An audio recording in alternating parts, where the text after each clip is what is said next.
जय माता की। श्री दुर्गा सप्तशती में वर्णित छठा अध्याय बताने जा रही हूँ।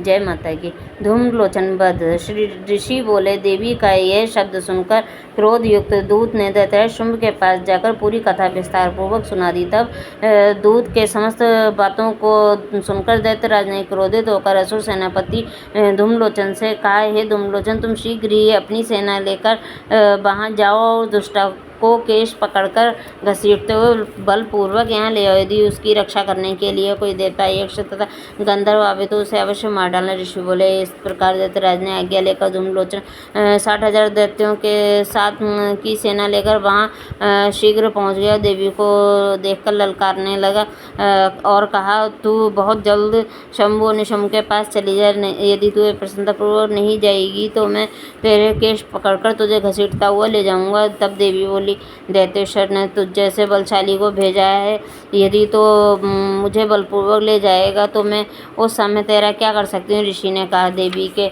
ऐसा कहते ही धूम्रलोचन देवी के आगे दौड़ा और उसी समय अंबिका ने हुंकार से उस दैत्य को भस्म कर दिया। तदंतर असुर सेना अत्यंत क्रोधित हो देवी की तरफ बढ़ी। तब देवी बड़े तेज बाण, शक्ति तथा फर्शों की वर्षा करने लगी। इतने ही में देवी का वाहन सिंह अपनी गर्दन के बाल हिलाता हुआ क्रोध में भरकर गर्जना करता हुआ असुर सेना पर झपटा। उसने कितनों को पंजों से, कितनों को मुख से तथा होठ व दाढ़ से घायल करके मार डाला। उसने अपने नखों से कितने ही असुरों को धड़ को अलग कर दिया, कितने असुर की भुजाओं और सिरों को काट डाला तथा गर्दन के बालों को हिलाता हुआ कुछ दैत्यों के उदर को फाड़कर रक्तपान करने लगा। उस महाबली सिंह ने क्षण मात्र में ही असुरों की सब सेना को धराशायी कर दिया।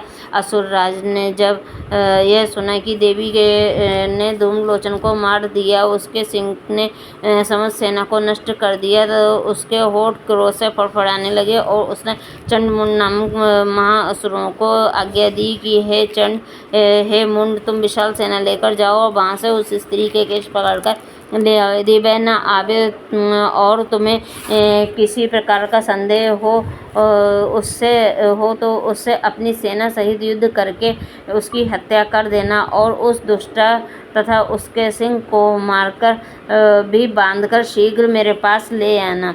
इति श्री मार्कंडेय पुराण के देवी महात्म्य में धूम्रलोचन वध नामक छठा अध्याय समाप्त होता है। जय माता की। जय शेरोवाली माता की।